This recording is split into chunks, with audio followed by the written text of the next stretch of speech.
back-to-school champion parent with a Sagicor Bank unsecured loan. The time by Sagicor Bank is...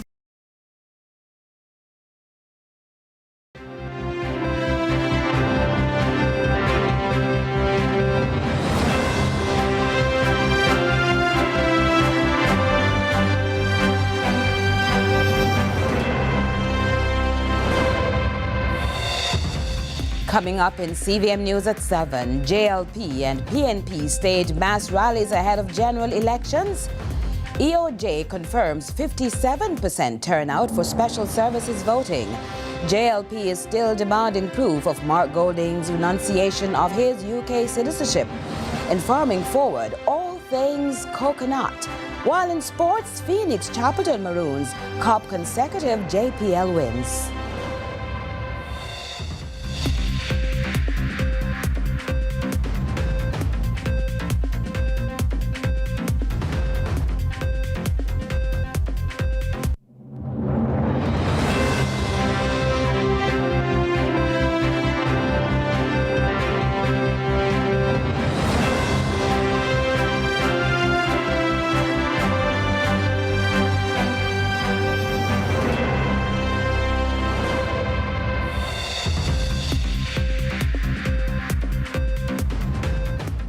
From Kingston, Jamaica, this is CVM News at 7 for Sunday, August 31, 2025. I'm Carolyn Brown. Thanks so much for joining us for what will be a 30-minute newscast ahead of our live broadcast of the Jamaica Labour Party mass rally at the Old Harbour Roundabout in St. Catherine.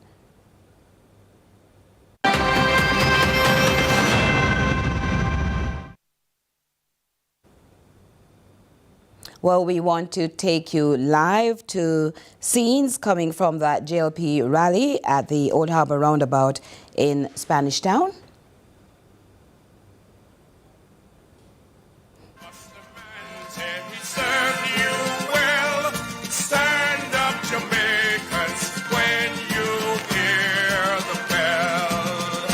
Thank you. And so tonight,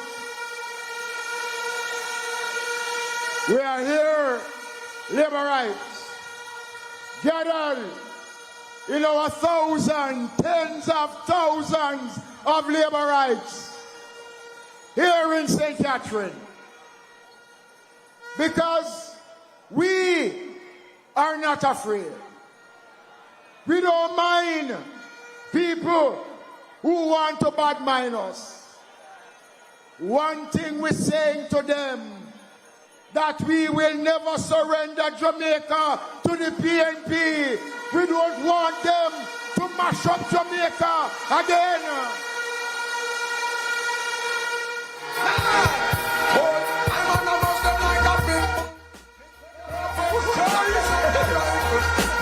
Jamaicans, we have come too far.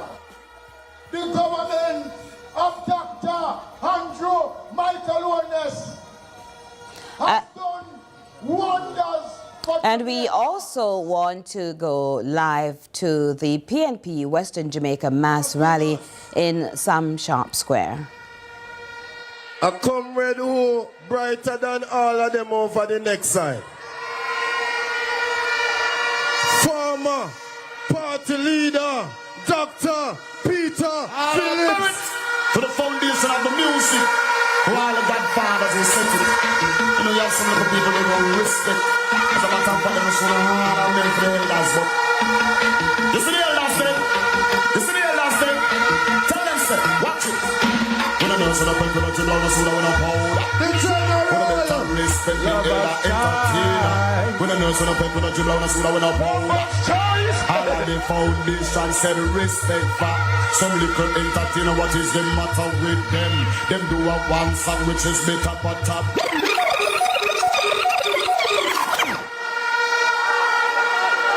Sam Sharp Square, who no still there, yeah?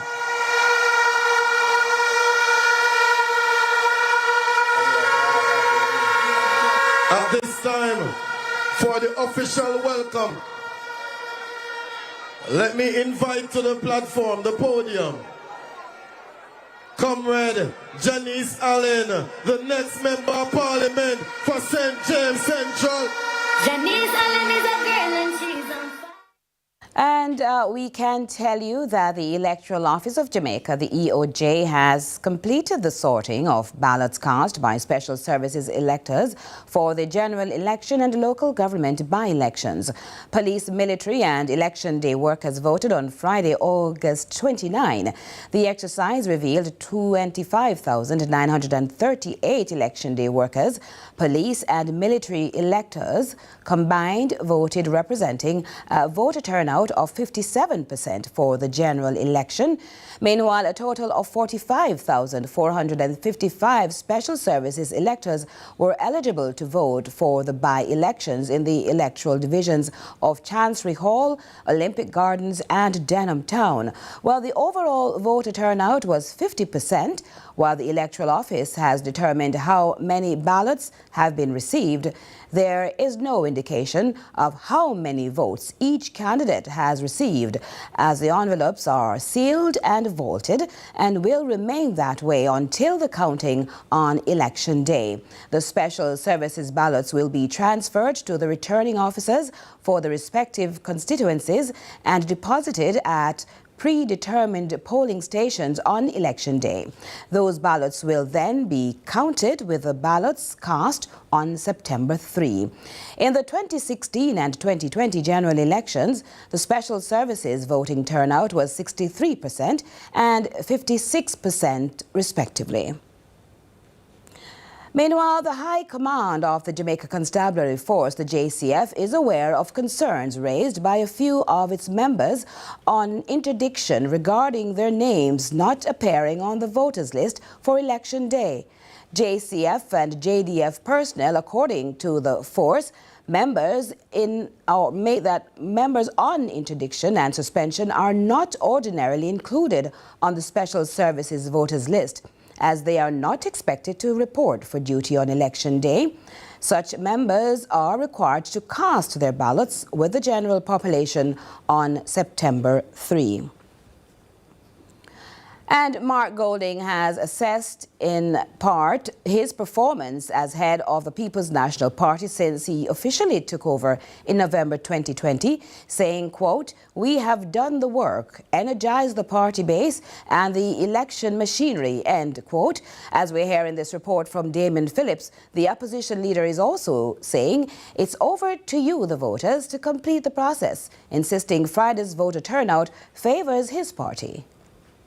My gosh, man, PNP will come down bank to bank in a red bank. The PNP president in a reflective mood with eyes set on Gordon House. Golding remembers after the 2020 election when his party only got 14 of the 63 seats in the parliament. Peter Phillips stepped down as party leader in September 2020, and Golding came forward taking on the task of rebuilding, unifying and preparing the party for subsequent elections. I can report to you tonight that we have done the work. We have energized the party. We have energized our supporters. We have unified the party. The party is united and strong. And as a united political force, our movement is unstoppable. Golding is of the view that Jamaicans understand the importance of this election and that their voices must be heard. Election Day workers as well as members of the security forces registered their votes Friday, and Golding has reason to believe things are looking good for his party. And I am reliably informed that the turnout was much higher than it was 5 years ago. Much higher.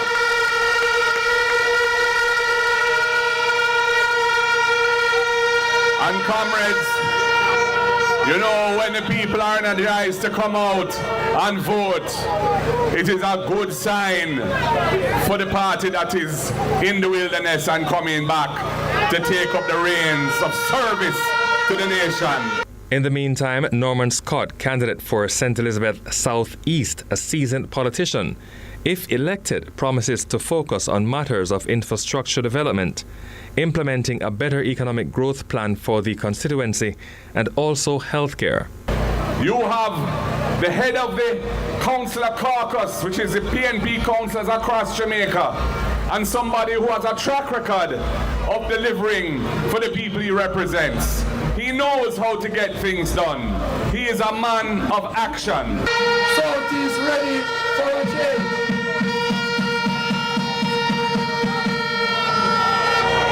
And the change is Norman Scott. And from uncertainty on the faces, supporters are in a wait-to-see mode as to whether their expression will change to a smile that will last beyond September 3. For CVM News, I'm Damon Phillips. And the Jamaica Labour Party is still complaining the opposition leader is yet to provide Jamaica with a current valid birth certificate and prove he has renounced his UK citizenship. The matter has been a talking point before and during the election campaign, with both sides mounting attacks to demonstrate who is more loyal to the country and its development. Once again, we go to Damien Phillips. Wary Daryl Vaz, still taking a verbal beating for the purchase of buses to be used for the benefit of rural schools, is bemoaning the rigorous road he had to travel to get clearance and prove that his decision was a prudent one. The rural school bus, them asked me for about 5 different certificates. Certificate of fitness, certificate of inspection, certificate of this, certificate of that. And the one thing that we ask Mark Golden for is to show us his birth certificate and his renunciation of his UK citizenship. For the JLP, what Mark Golding did during the political debates in showing and making available his birth paper, which proved he is a Jamaican, doesn't go far enough. Because that piece of paper, as what old time something will not exist anymore. I was a dual citizen. Let me show you what a birth certificate from Jamaica is. This is how it looks. Mr. Vaz, who himself was exposed years ago for having dual citizenship, recounted his ordeal and what he had to go through in proving his loyalty to Jamaica. Mr. Vaz has clearly not let go of events in 2007 and subsequent years when the PNP expressed strong opposition to dual citizens being allowed to sit in Parliament as elected or appointed representatives. The PNP hauled several JLP MPs, including Vaz, before the court because they were dual citizens. So let me tell you something. Not only has he not been able to show us a valid current birth certificate, but he has not mentioned nothing or shown us anything about the UK renunciation when they carry me to court over in 2009. So me know it better than anybody else in Jamaica. For the West Portland MP, Mr. Golding still has questions to answer and is appealing to Jamaicans to hold any person aspiring to the office of the Prime Minister accountable, placing under the microscope all they do or fail to do. You can't serve two masters. Not when you want to come or become the leader of Jamaica. Damon Phillips, CVM News. And we now join Druselle Mills on a journey with all things coconut. Welcome to Farming Forward. This week we find out what goes on behind the gates at 18 Waterloo Road in Kingston. Guess where we are? All your coconut products, this is where the magic happens. We are at the bakery at Coconut Industry Board. Let's go inside and have a chat. Greeted with sweet aroma, we were just in time to catch Joan Copeland making preparations for an authentic Jamaican snack, coconut drops. This reminds me of my grandmother when she's in the kitchen and she's cutting up her coconuts for the Sunday dinner for the rice and peas. Right, some do it like this and some just cut it up and blend it out, or some grate it on the old time grater. Right. Joan has been with the Coconut Industry Board for 14 years. With her genuine warm smile and welcoming presence, she gave me a treat to try. This is the coconut macaroon. Miss Joan, this tastes really good. Tastes good. The Coconut Industry Board is more than just preparing coconut products. It's keeping the industry alive. Here's Sean Cameron, CEO, providing you with information you might not know about this organization and how it's operated. Lots of people feel that it's run or funded by the government. The Coconut Industry Board is not funded by the government. The Coconut Industry Board has always operated as a business. So we partner with the farmers, purchase from the farmers, and sell to you, our consumers and customers. So it's a cycler sort of business environment. Without the customers, there's no Coconut Industry Board. Without the Coconut Industry Board, there's no coconut sector. So we're not a burden on the taxpayers. We actually complement the sector and complement the industry. Let's get sanitized and step into the coconut processing facility. Coconut Industry Board, we normally dispense our coconut water, but we're looking to expand and go into production. So we recently got approval for our coconut board labels. So this is the new design that reflects the Coconut Industry Board. That's pretty. So you have the Malian green and the Malian yellow. So we decided to combine both colors to represent the jellies that are in Jamaica. Thing that I have to ask, we know that we're going through a period of drought in Jamaica. Yes. How has that been affecting the coconut industry? So what the Coconut Industry Board does is we're very proactive. We look at situations and try to adapt to the situation. So our advisory officers would train our farmers in best agronomical practices. So teach them how to manage drought, to put drip irrigation in place. If you have a tributary or some form of stream running through your orchard, whether you dam it and have access to water throughout the drought periods, you are able to sustain the fruitability of your coconut trees. According to Cameron, the coconut industry took a huge hit that almost wiped them out. Lethal yellowing is the culprit. That's how the Maypan coconut tree was introduced, through the repairing program. This type of coconut is known for its resistance to the lethal yellowing disease. We are currently living in a technological world. Here's how technology ensures a smooth operation at the Coconut Industry Board. Technology is what drives the industry. We're speaking about AI and the advancements of artificial intelligence. The Coconut Industry Board has prided itself in being a staple in Jamaica. However, it's time for us to be agile. So what we have done now is completely tear down our internal operations and build a new IT-based operation from scratch, where we're using QuickBooks and Shopify to drive our sale and QuickBooks to drive our internal operations. So in partnering with quite a few companies, we implemented a digital dashboard.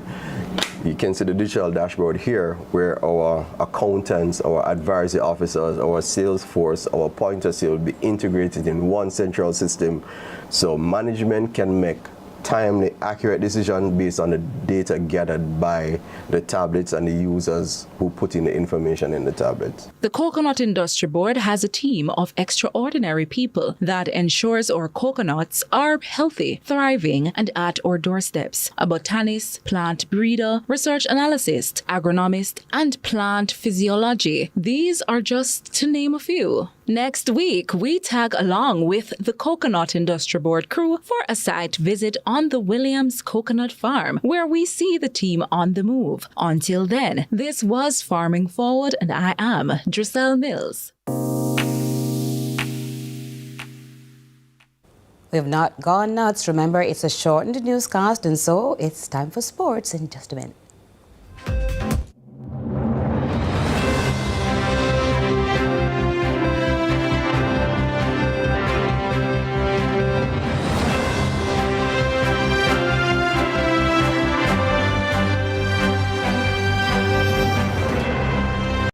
The following is a paid announcement by the Jamaica Labour Party. It is going to take divine intervention. Faith without works is dead. Divine intervention without action won't make me feel safer. Being tough on crime will. This year, murders are down another 43%. That's over 300 fewer lives lost than this time last year. That wasn't an accident, it was action. I need warriors against crime, not guardians of it. Ending gun violence illegal guns off the street, more judges and a paperless court system, and long-term systematic change? That's real justice. That's the safer Jamaica I want to live in. I don't want to turn back now. Choose results you can count on. Put your X beside the bell. The proceeding was a paid announcement by the Jamaica Labour Party. Get tiles and get creative with your floors, walls, and all the spaces in between. Our knowledgeable sales consultants are happy to help create your beautiful finish with the latest designs in first quality porcelain, wood look, vinyl, mosaics, natural stones, and countertops. At Creative, you will get every tile you need for your residential or commercial projects. Creative Building Finishes, your one-stop shop for everything tiles. Visit our showroom at 5 Red Hills Road or call 876-929-5553. Get tiles, get creative. Ashman's Equipment, the new name in forklift sales and rentals in Jamaica. Top quality, low prices, fleet discounts available, 12-month warranty, free service parts, daily rentals, crazy cheap. Ashman's Equipment, same forklift, better deals. The rebranded Heart NSTA Trust offers more than just skills training. Come to us for prior learning assessment to get certified without the need to attend classes. Let us provide the guidance and mentorship you need to start your own company through our entrepreneurship and business development services. Access our literacy and numeracy training through the High School Diploma Equivalency Program. We are Jamaica's Human Development Agency.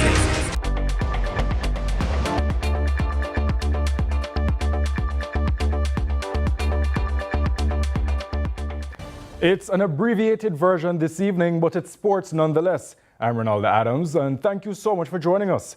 We begin with the beautiful game, as Phoenix Chapelton Maroons made it back-to-back victories to start the 2025-26 Jamaica Premier League season, beating Harbourview 2-0 at the Harbourview Mini Stadium. Marcus Fila struck in the 41st minute before Carlton Brown sealed it in the 53rd. At Waterhouse Mini Stadium, Racing United also secured consecutive wins. Tajay Grant broke the deadlock in the 37th minute, and a Markovich Brown own goal leveled things and gave 10-man Waterhouse hope. But substitute DeAndre Johnson grabbed a dramatic 94th minute winner. Elsewhere on Sunday, Spanish Town Police remain winless after Nicholas Nelson's 86th minute strike gave Dunbeholden a 1-0 triumph at their sports complex. Surrey and Middlesex will each get their hands on the JCA Kingston Wharves trophy for 6 months each, following their drawn encounter on Friday at the Ultimate Ground in St. Anne. This year's revamped competition was designed to sharpen talent early, while giving players equal game time before selecting the best to represent Cornwall, Middlesex, and Surrey, and a development team in addition. The ultimate goal? Stronger performances in next year's regional campaign. In the preliminary rounds, both Surrey and Middlesex powered through to the grand finale with semi-final wins. Batting first, Middlesex posted 183 all out, led by Raheem Livingston at 35, Ron J. Thomas 31, and Everton Mullings 27. Surrey's Zachary Buchanan starred with the ball, snaring 4 for 33. But Surrey's chase stumbled from the start, closing on 78 for 6. Rajay McGeechee, 20, Buchanan, 15, and Ansel Crawford, 13, were the only batters to reach double figures, undone by Najee Wright's sharp spell of 3 for 18. Afterwards, coaches Oral Simpson of Middlesex and Derval Ellis of Surrey shared their thoughts on the result and the future of the competition. The Surrey team put us through some real difficult times, but guess what? We stuck to the task, and the batters, or should I say the team, bat as a unit and gave us 183. And then we went and bowled, but guess what? Again, to show the grit and determination of the Surrey team, they batted extremely well. And overall, it was a very good day of cricket. I saw a lot of potential, and these boys, honestly, is going to make Jamaica proud when they move on to the national setup in the Jamaica Under-15 team. Well, it was a bit competitive. I think what the JCA did and Kingston did this year was good for the youngsters in terms of competition. But what I can say is that I would hope that the competition starts a bit earlier so the guys can get in a bit more matches, home and away and stuff like that for them to experience different conditions and outside of what they're used to. So, but it was an overall good competition, good fight by the boys shown today. I think they both deserved it. Meanwhile, O'Neill Cruikshank, Cricket Operations and Development Manager of the Jamaica Cricket Association, along with Simone Murdoch of Kingston Wharves, were both delighted with the outcome of this season's new format. What happened today is exactly what we wanted. We wanted to see players who were fighting, if necessary, to save a match, if that's what they had to do to ensure that they came out of the game with something. We had players who were making a push to get an outright win, and then we saw the best of the teams. Therefore, if we had the 50 overs, whether a team was going to win or not, the players would be batting a particular way. In this one, we saw players who started out trying to win the game. The second innings, the team chasing 183 were trying to win a game, and then they realized that they couldn't win, and then they went into the mode to defend their wickets to ensure that they didn't lose the game. And we saw the best of the youngsters on display. One youngster, he perhaps made only 10, but he batted maybe for 25 overs or less. But it just showed you that, you know, this is what we want, youngsters who are prepared to bat long. We had a fantastic finals, to the point that we have 2 champions. I don't recall ever having that in the number of years that we've been a part of the competition, but certainly it is special nonetheless. So we're glad to have seen the outcome. We saw a high score match, we saw a competitive match, we saw a lot of camaraderie on the ground, and we saw, of course, camaraderie between the teams, because of course they wouldn't have been expecting to share a championship, but they have done so, and we are also the better pleased because it's our 80th anniversary. The added partnership with the JDF. We have been partnering with them in terms of using their facilities for matches for the under-15 cricket competition in the past. The long-awaited statue of sprint legend Usain Bolt now stands tall in the heart of Falmouth, Trelawney. The Jamaica Defence Force teamed up with the Trelawney Municipal Corporation to redesign the historic Water Square fountain, which now boasts 8 water jets, colorful lighting displays, and storyboards celebrating both of the square's history and Bolt's greatness. The Sherwood Content native, who still holds world records in the 100 meters, 200 meters, and the 4x100 meter relay, cemented his name in history with 8 Olympic gold medals and 11 World Championship gold medals. The new monument will not only honor the world's fastest man, but also light up on national holidays such as Emancipation Day and Christmas Day, making Water Square a true landmark for Jamaicans and visitors alike. We fulfill our commitment of having Usain Bolt statue in Water Square. It has taken a little while because of technical difficulties, but we have finally been able to get the access and the facility for the water, for the fountain to be completed, and for the area to be landscaped. I'm pleased with what I see here today. I am happy for this moment that we have reached thus far, and I want to say thanks to Minister Grange and the team sticking with us and believing in us, working with us, so that we can finally, we must not forget, where this thing is coming from. Minister was the person who fought for this statue to be in the Water Square. Other persons, they were asking for it, to be on the port, and Minister stood up and said, no, it belongs in the square where all persons is able to view. Newcomer to international dragon boat sailing, Jamaica achieved the remarkable feat of reaching 3 finals at the 4th staging of the event in the Bahamas on Saturday. They achieved victories in the second round mixed and open heats and powered their way into the 200 meters event at Goodman's Bay in Nassau. Jamaica is among 27 teams from North America and the Caribbean participating in the 4-day event. Jason Mackay, head of the Jamaican delegation, is confident that more outstanding performances are still to come. We're really proud